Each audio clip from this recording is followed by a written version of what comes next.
You're listening to an archived Cabral Concept podcast.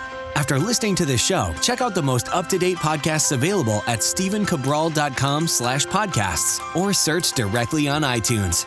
And now, welcome to the Cabral Concept, where board-certified naturopath and integrative health practitioner Dr. Stephen Cabral shares how he was diagnosed at the age of 17 with a life-altering illness and given no hope for recovery. It was only after studying and traveling all over the world did he discover how to combine ancient Ayurvedic healing practices with state-of-the-art naturopathic and functional medicine to fully rebalance the body and re-energize it with life. It's time to discover how to get well, lose weight, and finally feel alive again. And now, here's your host, Dr. Stephen Cabral. Thank you for joining me today on our first Cabral HouseCall of the weekend. Really excited here to get started, answering our community's questions that come in each and every day, I would say. And I get to answer those questions on the weekends. Every Saturday and every Sunday are our community's time to gather, answer the questions that have come in. And I say we have about 100 questions in the queue. We have quite a few. I'm going to do my best to try to be a little bit more succinct, not because I don't want to spend, even more time on each question, but because I actually want to make sure that we get to people's questions within 4 to 6 weeks and not like 2 or 3 months later. So I'm happy to do that. I'm excited to get started. And as always, remember, instead of going to stephencabral.com/askcabral, which again, you can always do, and I will answer those questions on the weekend house calls. But you can also ask that question instead at cabralsupportgroup.com. Again, that's cabralsupportgroup.com. It's a free Facebook page. Join the community, support others in there. Feel free to ask a question, meaning like, I answer questions in there too, and so do my health coaches. So you can just say, hey, what do you think the best lab is for me to run? Or you could say, I'm dealing with this. What do you think I should do? We're happy to answer those questions. We would love to do that. We have an amazing community in there, and we share success stories and everything else we're going through. So check that out. But without further ado, let's get right into today's questions. The first question is coming in from Lance. Lance is saying, hi, Dr. Ball. The more I pick your brain with these questions, the deeper I research into whether your information is correct. This opens all sorts of doors. I have not been disappointed. My wife and I have the opportunity to expand our house, and because of this, I get to recreate our yard. I'm always looking to support my family's health and well-being as searching to minimize the cost of nutrition. I live in Central California, have plenty of great weather for planting, growing trees, fruit, nut trees. My busy schedule does not allow me to garden, but I could tend to trees. I've been asking what type of trees I should plant. So my question is, if you lived in California, had limited space, and was able to plant a max of 5 trees, which ones would you pick? Keep in mind, you'd be using these trees for nutritional purposes. Lance, great question. I'm happy to hear that I have not been disappointed you in my answers and that the information I'm speaking is correct. On a more serious note, what would I recommend? Well, I would look at this. This is what I would do if I lived in California, which I'm kind of jealous and envious. I've always dreamed of living in California. I've dreamed of living in the Southern California area with the amazing weather, or I've actually dreamed about living in Northern California with all the beautiful forests and parks. But anyway, that's not going to be in the cards for right now. If you listen to my bucket list episode, you will hear where I'll be spending my winters in the future. But I am a Bostonian, I am a New Englander, and I do love it here, even though we have a brutal winter. But what would I do? Well, I would look at all the foods my family tends to eat. And that's what I would see if I can grow those in the soil and climate of California. So what do I love? What would my family love if we lived in California? Well, we use limes all the time. I use limes in my water. We use them in our guacamole. So I would say, okay, I would want limes. I would also say, what else do we use? Well, we use a lot of avocados in my family. So we would choose avocados. And then my family, which I know grows in California as well, we love eating mangoes. Slice up the mangoes, dice it, and then open that up. My kids eat right off the peel. So I would look at mangoes as well. So that's what I would do. I would simply look at what does your family enjoy eating? What's easy to grow, and can that be grown in California? That's exactly what I would do. And those are 3 of my favorite super nutritious. Mangoes are great to freeze. You can put them in smoothies. Kids love them as well, and they're delicious. So that's what I would do. All right, Patrick's up next. I started taking supplements to try and lower my blood sugar. I take others like HCl to help with digestion, and even others for gut health or general wellness. Like many listeners, I find that I'm suddenly taking a lot of supplements and keep hearing about new ones that would be beneficial. How do we know which to take long-term, which to take short-term, and when to stop taking them? Okay, this is actually a really great question. I'm going to use this for an upcoming podcast on how to take supplements. Okay, so I talk about it all the time, tier 1, tier 2, tier 3 supplements. I've actually spoken about that before. But you have to understand that there's a foundational level of supplements, okay, a foundational level. So I'll give you the short answer and then I'll do a full show. If you hear my voice kind of cracking, it's not because I'm going through puberty a second time.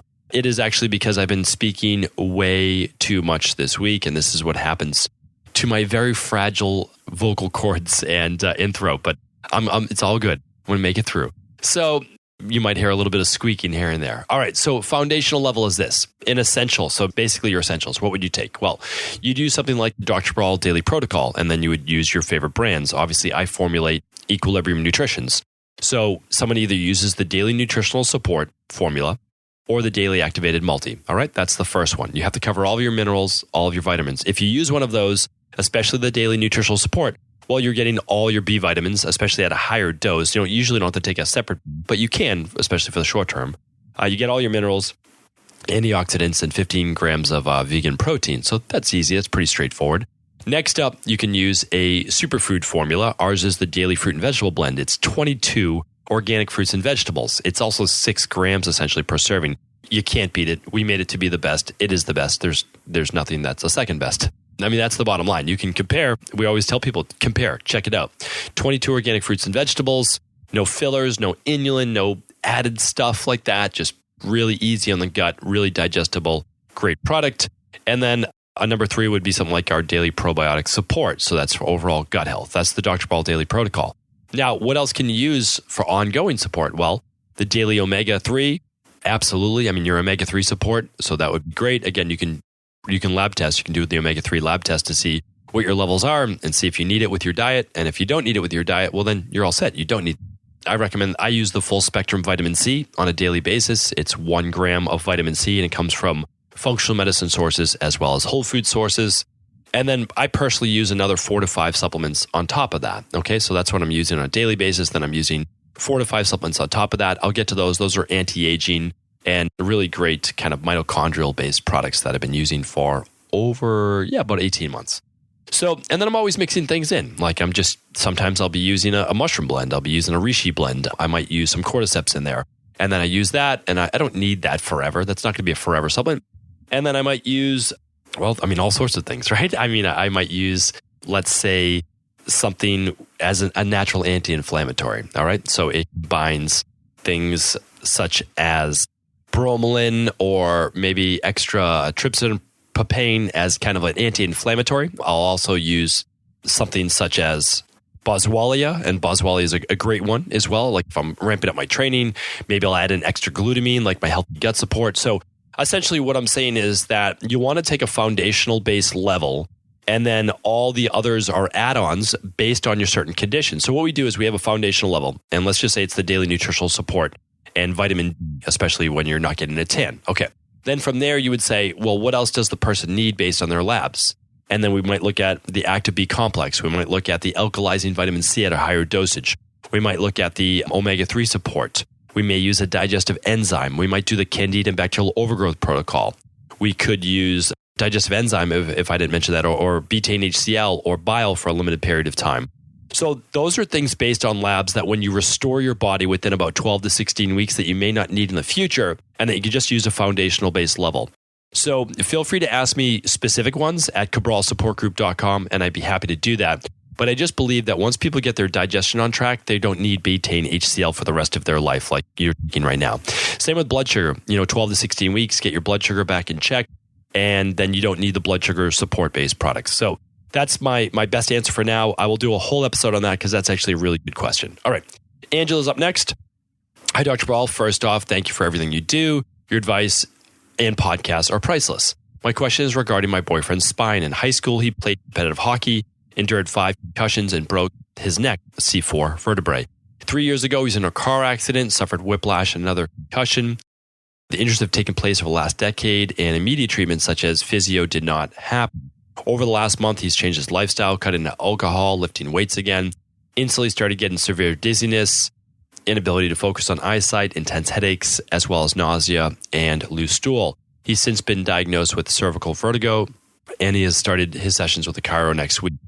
He has a high-stress job, has a hard time relaxing before bed, been using some natural calm. He has a Vata body type. What are your recommendations for his rehab? And thank you for your help. Okay, so yes, first things first, we need to get him into a deeper parasympathetic-based state. So the deep sleep package is what I recommend, the deep sleep protocol. That's the natural calm, the liquid melatonin, the best rest formula. I'm recommending for your boyfriend, probably first and foremost, CBD oil. And I'm also recommending the omega-3 support. Okay, so omega-3 support, CBD oil to decrease inflammation, to help with, I would say, neural regeneration. So the nervous system, make sure that the nervous system isn't inflamed, especially because of that high Vata body type. I would test his adrenal and hormones. You don't have to do a thyroid panel for him if you do not want, because he's that ectomorph body type, but I would run the adrenal hormone panel and the hair tissue mineral analysis to look at potential heavy metal dysfunction or high electrolyte kind of, meaning stress on the body, or if he's running low on things such as sodium, because if he's running low on sodium, the other big thing is that will lead to hypostatic low blood pressure. We'll just put it that way. So he might need to add a little bit of sea salt, Himalayan sea salt, to all of his meals and a little bit with his water. That's something I would look at. And I also did a whole podcast on this on traumatic brain injury and concussion. So look up TBI and look up concussion. Just go to stephencabral.com/podcast and type in concussion or type in TBI, and you will see a previous podcast on all those recommendations as well. I wish him the best. I know that he can get well, because people do. Sometimes it does take a few months, meaning like 6 months to potentially a year to get completely better. But remember, every month you're getting better and better. So don't look at that as too long a period of time. Do look at it as part of the healing journey, and that he can get well and go back to everything that he wants to do in life. One more thing, I may recommend something like the Adrenal Soothe to help him from getting overly stressed at work. Okay. May is up next. May is asking, love your podcast and thought I would take this opportunity to tell you to keep doing what you're doing. You are amazingly knowledgeable and appreciate your easy to apply tips and information, and I'm grateful for that. Thank you, May. I really appreciate that. I appreciate the kind words. I really, really do. So May is asking, I have a dull pain in my upper left abdominal quadrant just above the rib cage. When I palpate under the rib, there's a mass that I can feel that is tender. I've had it checked, and the physician a few times states that is muscular and has ordered a chest x-ray to ease my worry. Without having to go this routine, could there be other reasons for the pain? I'm having some background. A dull pain initially started with when I was pregnant with my son 6 years ago. When he pushed in my belly, put his foot there and would nudge it to the side. The pain has come and gone, but for the last 3 months, it hasn't gone away. I was thinking it could be my sleeping position. I've stretched over and over. It hasn't subsided. No change in appetite, bowel movements, but dull ache. Noticed more during ovulation, days 1 to 12. Not sure of the pattern. Could be hormonal. I'm 42. I'm regular, not any pills. Blood work done. Stated that my liver could be compromised, but nothing significant. More proactive intervention. Any recommendations suggested? Thank you. Okay, so May, let's give you some suggestions here. If it started with pregnancy and it started with your son literally putting his foot into your rib cage, that could be. Check on just any type of adhesions along where your ribs are, okay? The cartilage there as well. Maybe that locked up, and you could certainly do some release with a good muscular therapist, okay? Your liver's on the opposite side, so I don't think we would worry as much about the liver. Your spleen is on that side, but if you don't have any issues with white blood cell count, herpes, Epstein-Barr virus, mono, I'm not sure that would be the issue. We can look at tension and diaphragmatic tightness as well. So basically working on belly breathing and relaxing the entire vagal nerve, or relaxing your entire nervous system. That would be great. I would highly recommend that. I would do a Dr. Brawl detox for at least 7 days, ideally 14 or 21 days, to drastically reduce inflammation. If by reducing the inflammation, it starts to feel better, well, then we can look at an inflammatory-based condition. Well, I would do probably deeper testing. I would look at an organic acids test. So that's what I would do there. I would use the omega-3 support to help decrease inflammation right away, and potentially CBD oil in addition to our daily nutritional support shake. So those are all the different things I would recommend. So why don't you rewind that for a moment, check out those recommendations, and hopefully that will be helpful. All right, let's get in this question from Lily. I've been listening to Dr. Brawl's podcast recently due to a rash I've had around my mouth for about 10 months now. I've tried a lot of different things, and the only thing that's worked is the cream, medicated cream. The problem is, as soon as I stop taking the cream for a few days, the rash begins to disappear. I know it must be unhealthy to use a medicated cream for so long that I want to find a way to heal the rash. From what I've gathered by listening to the podcast, it sounds like I should do the Dr. Brawl detox do food sensitivity test, or both. I'm 24 years old and have a long history. It has been on and off since I was 10 or so, or of eczema or other skin rashes, such as the current one. I eat very clean and minimize processed foods. Please give me advice on what you recommend. Okay, so you didn't write down what the cream was. I'm going to assume that it's an antifungal cream or it's a corticosteroid-based cream, basically kind of like a cortisone blast. So in either way, we're decreasing inflammation or we're stopping fungal overgrowth. So I do agree with you. If you have eczema of any kind, you do want to run an organic acids test. And the second one, then after that, you could run would be the food sensitivity test. All right. That will show candida overgrowth, yeast overgrowth, fungal overgrowth, bacterial overgrowth. That's absolutely what I recommend. If you're able to, do the food test. And if you're really able to, do the stool test as well. So that will certainly get to more of the root cause. I would highly recommend that. And then for topical based creams, we recommend more of a tea tree oil, maybe blended, again, tested in a very small area, or the Maxim GSE drops to help with the skin rash as well. That is certainly what I recommend. Now, when you order the test, the organic acids test, order the Dr. Ball Detox. So when you run the test, then right afterwards, complete the Dr. Ball Detox. Then when you're finishing, let's say the 21-day Dr. Ball Detox, you'll be getting on the phone with one of my health coaches. They'll explain the results of your organic acids test and any other test that you run. I give you my personal recommendations because, of course, I've reviewed every lab that comes through the stephencabral.com/store. And then you get those recommendations on your health coaching call. So really, it's an easier way to kind of work with me without actually having to work with me directly, because it's obviously much more cost effective to do that. So Lily, hopefully that answers your question. Great question. And thank you for writing in today. Okay, so our next question is coming in from Paula. Paula's asking, I just got my hormone levels checked and they're all lower than those of most 90-year-olds, except cortisol, which is slightly lower than average. I'm 27, slight hypothyroidism, starting hormone replacement. I've also had a couple foot fractures this year from minor things, and I'm worried about osteopenia, osteoporosis. Both these issues are likely due to the eating disorder I had for several years. Also have acne, bloating, and foot fungus. So I'm trying the Candida cleanses, and I'm sure I have leaky gut. I just ordered your HTMA and heavy metal detox. Another test said my metals were high. Been eating a clean vegan, mostly free of grains and foods I learned I'm sensitive to. Main questions: how reversible are issues like osteoporosis and severely low hormones at age 27? What can I eat without causing more damage or food sensitivities? Is there any order I should do all of these things? In order to heal my body, please answer all you can. I know it will help others, and after going to several practitioners that won't listen, don't get it, you're my main hope. Thank you for all you do. All right, Paula, very straightforward. We work on this every single week of every single year, and we have for many, many years now, so happy to help. All of these things are reversible, and you can stop them. Meaning at 27 years old, you're getting that point where you've basically built up your bone, but the nice thing is that you get to keep it. So as long as you're doing 2 to 3 weight workouts per week with resistance, you're going to be able to keep that bone on your body, as long as you're also absorbing the proper nutrients, which is what I always say is that it's not the type of food that you're eating, although it does matter, of course, eating good foods. It's your digestion and your body's ability to actually see and use all of those great vitamins and minerals, and especially for your bone, you're looking at all of the great minerals that make up bone. So we're looking at calcium and magnesium and phosphorus, and we use things like vitamin K and strontium and just overall all things that you need to build up bone.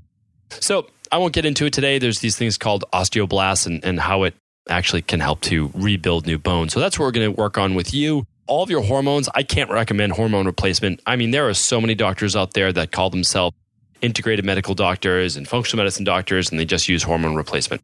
I'm so against that when you're in your 20s, 30s, 40s, and 50s that I'm going to do a whole episode on it. I can understand it by giving a little bit of DHEA or a little bit of progesterone for a period of 6 to 12 weeks. I can understand that. I cannot get behind using testosterone, using thyroid in cases where someone's a Vata body type or ectomorph body type, using cortisol for the most part, unless it's for short-term usage. Like any of these things, unless we're talking about hormone replacement with a definitive end, 6 to 12 weeks, more harm than good is going to come out of it. So what do we do? Well, you had an eating disorder in the past. Clearly, you have some type of gut issue, and you're most likely not absorbing your minerals. Well, what do we do? Well, we're going to repair the gut first. That's where we're going to start. The heavy metal detox is great, but let's start just working on the gut right away. So I'm recommending, if you ran the organic acids test, well then great, you'll get my recommendations and you'll speak with one of my health coaches. If you haven't run that, that's okay. Well, we'll use the Candida Bacterial Overgrowth Protocol. There's my voice cracking again. And we're going to use the 12 weeks of the gut rebuilding, okay? The Heal and Sail Finisher, which is the healthy gut support, and the daily probiotic as you end your Candida and Bacterial Overgrowth Protocol. We're also going to have you using the daily digestive enzyme, and we're going to have you using the omega-3 support for the inflammation in your gut. You'll be using the daily nutritional support every day because it's cheap and inexpensive and the easiest way to get 15 grams of vegan protein plus all the minerals and 100% of the RDA vitamins that you need for the day. It's fairly simple. It's fairly straightforward. That's your foundation. That's where you're going to start.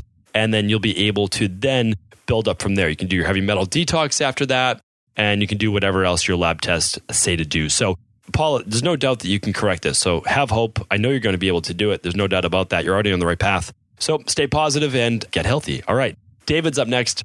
Hello from Australia. I really enjoy your podcast and gain plenty of useful information from it. Thank you very much. I have a health question I'm happy to share if you wish. I'm 36, suffer from an eye condition for the past 12 months. Simply put, it is when a blood vessel bursts in the back of my retina and fluid leaks into my retina, causing blurred vision, dulled vision in part of my eye. My eye is unable to drain the fluid faster than it enters my retina. It's incredibly hard to read and function as my eyesight becomes impaired.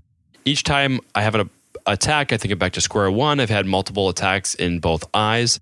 I've seen eye specialists, and they say they can only heal it and use laser surgery to fuse the leak. Laser surgery means I will lose part of my eyesight forever, but I'm told that I shouldn't notice it. The other problem with laser surgery is that it doesn't cause the stop of my condition. The specialist tells me the condition can be caused from high cortisol levels and is often linked to steroid use and stress. I use a topical steroid for contact dermatitis. I've used it on my hands and have cleared dermatitis since switching to a mostly plant-based diet and not used any topical steroids since. But my eyes don't seem to be improved. Any advice on nutritional supplements or testing would be greatly appreciated. Do you have any suggestions? Kind regards, David. All right, David, even as I was reading through your question, I was saying this is a constrictive-based issue. This is a capillary constrictive-based issue. I've talked about this before. Why are the eyes affected? Why are the fingers affected? Why are the toes affected? Why do people get cold hands and feet? Why do people get the bloodshot eyes, or why do they get the eye-based strain? Oh, the blurred vision. One of the reasons is there's less capillary flow, and there's less capillary flow because as you become stressed, everything in your body, right? Every artery and blood vessel and capillary, but the capillaries are much smaller, get constricted. So there's really no room to move. And if they get constricted hard enough or there's enough tension on them, they could actually burst. That's what you're seeing. So basically, a lot of people have the same condition, but yours is just much more severe where you actually get the bursting of the actual blood vessels. So what do we need to do? We need to run a thyroid adrenal hormone panel, or at least the adrenal hormone panel, which is a saliva test. We'll look at your cortisol levels. We'll want to see if you have what's called Cushing's disease. Now, again, I don't diagnose disease. I don't treat disease. But if you have high cortisol throughout the entire day, you could take that to your PCP and say, hey, I have Cushing's disease. Or you can work with us to lower those high cortisol levels. That's what I would do. We'll put it that way. And the other thing I would run is a hair tissue mineral analysis to look for heavy metals and to look for elevated electrolyte stress patterns, which is just what it's stress on the body. That's where I would start. That is, like I said, exactly what I would do if you were in my practice. And that's all I want you to do. So we're going to keep the question there. All right. I'm going to keep it at that for today. Actually, let's see. Do we have one more easy answer? One more easy answer. All right. One more. Yeah, this one is from Judy. Judy's asking, when is the best time of the day to take my vitamin D and vegan omega-3 supplements? And are they best on an empty stomach or with a meal? Great question. Simple answer. Vitamin D is best taken at the first half of the day with breakfast or lunch. Okay, vitamin D should always be taken with a fat, and that's because it's a fat-soluble vitamin, just like E and A. So anyway, vitamin D, our vitamin D, liquid vitamin D, a lot of people got that in January. We were giving away 1-year supply bottles of our vitamin D. Fun for the whole family. And that vitamin D is actually phospholipid infused with medium chain triglycerides, which is a fat. So you can actually take our vitamin D any time of the day. But let's just say you're taking your favorite vitamin D, and that can be taken with a meal at breakfast or at lunch. And that's because I know most people are taking it with their daily nutritional support shake, which has magnesium, or they're taking magnesium in their protocol. But vitamin D can make the blood or the body a little bit more calcium retentive, which just means pulls calcium into the bloodstream, which, by the way, is totally fine as long as you're taking in magnesium, because then magnesium helps to clear the calcium. And same with vitamin K, which you're getting in your daily nutritional support shake. I did a whole podcast why you don't need extra vitamin K with your vitamin D if you're eating a good diet, mostly plant-based, and you're taking your daily nutritional support shake or daily activated multivitamin. That will help the calcium from not binding to the arteries. The magnesium will help as well. So very simply put, take the daily activated multi every day, take the daily nutritional support shake, one or the other, take your vitamin D. Well, let's make it easy. Just take it with breakfast, right? Take it with breakfast, you'll be good to go. All right, Judy, great question. Thank you everyone for writing into the Cabral Concept. I appreciate being able to answer your questions on the Cabral House Call, and I'll be back tomorrow answering more from our community. Take care. I hope you're having an epic weekend. Bye. Before you go, I wanted to ask you this question. What if I could teach you in just a couple of hours how to transform your thyroid, hormones, adrenal, cholesterol, blood pressure, blood sugar, weight loss, energy, mood, brain, pregnancy, anti-aging, or many other health-related issues? After 20 years in private practice, after seeing and overseeing 250,000 client appointments, I sincerely feel I have the real-world data and have found the answer you've been searching for. So what I've done is spent hundreds of hours of my own time refining what you need to know in order to uncover your underlying root cause health issues and then begin to rebalance the body and bring it back to a state of robust health and wellness. I'm going to teach you exactly what I do in my private practice so you can understand how you got here and now what you need to do in order to heal. You'll receive all of the important success checklists, protocols, and even ways to customize it to make the program fit your busy life. And you'll get all of this at a fraction of the price. Let me save you the time, money, energy, stress, and frustration of not knowing what to do next. Instead of reading dozens of books on the topic and seeing multiple practitioners, I will condense everything that you need to know in just a few hours of video tutorials that you can watch and listen to anywhere. Together, we will make this healing process an enjoyable one that you can take with you for the rest of your life. I wish you all of the best of health and happiness, and I hope to be able to guide you on your healing journey through my Health Results Accelerators. Simply choose the health imbalance you're currently suffering from, and by the end of today, you'll know what went wrong and how to get well again. I guarantee it. For details, head over now to stephencabral.com/courses.